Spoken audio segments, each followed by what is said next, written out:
이승훈 선수의 금메달을 박탈시켜 달라라는 청원. 그리고 전명규 빙상연맹 부회장의 사퇴 소식까지 이어졌습니다.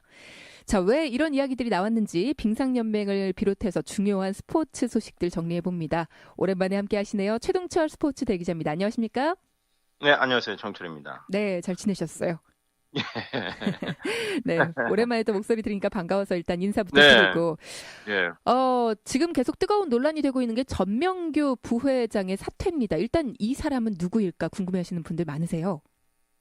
전명규 이제 대한빙상연맹 부회장이고 한국 최대의 교수입니다. 네, 우리나라가 이제 그 쇼트트랙 또 빙상에서 31개 금메달을 따냈습니다. 쇼트트랙에서 24개고요. 네, 거기에는 전명규 대한빙상연맹 부회장의 수훈이 굉장히 큰 건 사실입니다. 음, 그거는 쇼트트랙은 88년 캘거리 동계올림픽 때 시범 종목이었고 92년 알베르빌 동계올림픽 때부터 정식 종목이 된 겁니다. 네네, 근데 지난번 SBS에서 그것이 알고 싶다도 저도 봤습니다. 그때 전명규 이제 부회장이 모든 것에 그 논란에 이 가운데 있는 사람으로 이제 조명이 됐어요. 예, 예,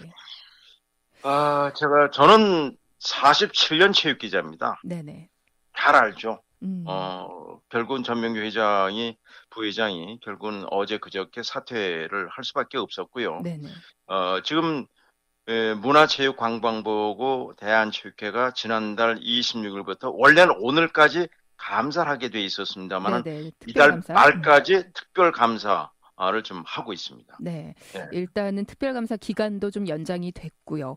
그렇습니다. 방금 말씀하신 것처럼 수많은 쇼트트랙 스타들을 배출하기도 했습니다. 근데 2014년에 이미 한번 자진 사퇴를 한 적이 있었죠. 그렇습니다. 네, 그때 박근혜 전 대통령이 어떻게 해서 안현수 선수가 2011년에 러시아로 귀화했느냐. 이름을 빅토르 안으로 바뀌지 않았습니까? 네, 그래서 감사를 했고 그때 전명규 부회장이 그만뒀죠. 네. 그러면서 다시 이제 작년 2월에 대한빙상연맹 회장이 바뀌면서 다시 부회장으로 다시 들어간 겁니다. 평창 네, 동계올림픽 앞두고 이제 그렇습니다. 네. 예, 거기에 그랬었는데, 이제 여자 팀 추월 때 노선영 선수의 왕따 사건이 벌어지지 않았습니까? 네, 그때 당시에 저도 우리 경기 방송을 통해서 말씀드렸습니다만 그때 당시에는 백철기 감독이 잘못한 거예요. 그건 음, 백철기 감독이 피했는데요. 그때 중계 방송을 다 노선영 선수를 클로즈업을 하고 있었단 말이에요. 네네, 그 중계 방송 되는 걸 몰랐어요. 근데 시청자는 보니까 노선영 선수가 꼴찌로 들어와가지고 울고 앉았는데 누구 하나 가서 위로하는 사람이 없고 다만 음, 네덜란드의 박대용 코치만이 위로를 하고 있었단 말이에요. 네네, 예. 그리고 기자회견 하는 게 또 김보름 선수가 했는데 김보름 음, 선수가 보니까 머리가 노랗단 말이에요. 왜 노랗냐? 금메달을 따기 위해서 머리를 노랗게 한 음, 건데 시청자의 눈에는 그것도 좋게 안 보인 거예요. 예, 그건 왕따 말도 이상인 거죠. 논란에 예, 그렇습니다. 가해자로 네. 또 지목이 됐으니까. 네네. 네, 그런 여러 가지 사건들 때문에 이번에 또 1년 2개월 만에 다시 이렇게 중심에 서면서 다시 그만두게 됐습니다. 네네. 그런데 이번에 또 논란이 되고 있는 것 중에 하나가 남자 매스 스타트에서 국민 영웅이었습니다. 빙상 영웅 이승훈 선수가 현재 따가운 눈초리를 받고 있고 금메달을 박탈시켜야 된다. 뭐 이런 이야기까지 들려요. 저도 이 프로그램을 보면서, 이렇게 된다면 이승훈 선수에게 따가운 눈총을 받게 됐구나 하는 걸 또 느꼈어요. 네. 마치 뭐냐면, 페어플레이 정신이 아니지 않느냐. 그때 음, 당시에 메스 스타트는 16바퀴를 돕니다. 네. 그러면 6,400m를 도는데 거기에는 페이스메이커라는 게 있게 돼 있어요. 페이스메이커는 뭐냐면은 그 선수의 이 기록을 유지시켜 줄 수 있게끔 끌어주는 거죠. 네. 근데 마라톤에도 페이스메이커는 있게 돼 있습니다. 네. 있습니다. 네. 그런데 이승훈 선수는 그때 당시에 뭐 작년에도 그렇고 금년에도 올림픽 전에도 매스 스타트 세계 랭킹이 이승훈 선수였었어요. 네, 1위였죠. 그러니까는 같이 출전한 17살의 정재원 선수, 네. 동고등학교 이 선수가 결국은 이 페이스메이커 역할을 한 거예요. 음, 근데 그것이 알고 싶다 풀어보면은, 정재원 선수도 메달 딸 수 있는데 이승훈 선수를 위해서 희생당한 것이 아니냐. 음. 이건 페어플레이 정신에 어긋나고 있다. 네. 어긋났다. 이렇게 인식을 줄 수밖에 없었던 거죠. 음. 그런데 저는 오랫동안 교육 기자를 했기 때문에 예, 예. 정지현 선수가 같이 맞붙는다고 정지현 선수가 메달 딸 수가 없습니다. 그래서 이승훈 선수가 금메달 따고 나서 후배인 정지현 선수를 데리고 다니면서 같이 그 관중들에게 인사를 했죠. 그리고 이승훈 선수가 2천만 원짜리 뭐 사이클을 그 후배인 정지현 선수에게 사줬어요. 그런 일이 있는데 아, 자세히 알고 모르시는 계시네요. 분들은 모르시는 분들은 이 이승훈 선수 이거 그 정지현 선수 때문에 금메달 딴 거 아니냐. 물론 희생을 했다. 정지현 예. 금메달 그 정지현 선수가 페이스 메이커를 역할을 했기 때문에 이승훈 선수 그러니까는 그 이 이승훈 선수가 정지현 선수 뒤에 따라가지 않았습니까? 바람을 다 막아줬잖아요. 네네. 예. 그건 틀림없습니다. 그러나 그런 종목이 있고요. 예를 들면 야구 같은 경우도 희생 번트라는 거 있잖아요. 네. 그렇게 된다면 사실 그건 안 되죠. 왜냐하면 선수 개인 타율도 이러는데 희생 번트가 왜 있느냐 이렇게 할 수가 있기 때문에 그러니까 작전으로 볼 수 예. 있는 것이다. 그렇습니다. 네. 작전입니다. 예. 예.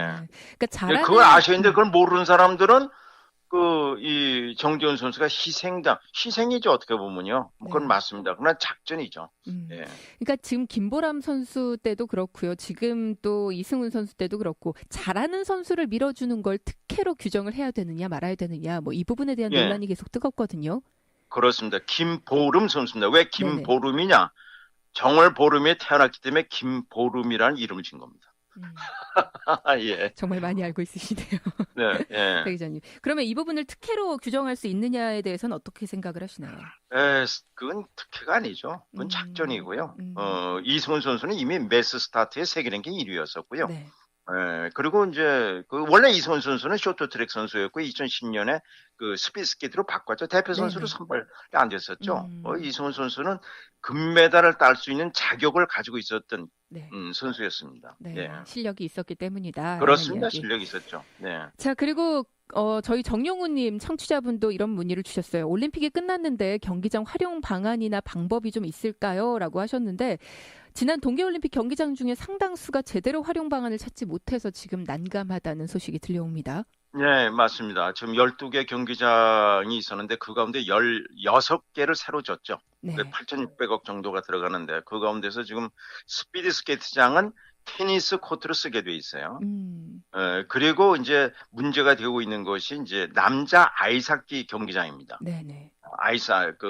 남자 아이스하키 경기장. 그리고 여자 아이스하키는 이 관동대학, 캐톨릭 관동대학에서 체육관을 쓰게 되어 있는데 이것이 문제가 되어 있어요. 그리고 이제 슬라이딩 센터, 그러니까는 스클레이터, 루지, 봅슬레이 경기장, 슬라이딩 센터는요, 세계 16개밖에 없습니다. 네. 왜냐하면 이건 사실은 이 썰매 경기 하는 슬라이딩 센터는 사실은 굉장히 지금 유지비도 한 1년에 한 22억 정도가 들어가거든요.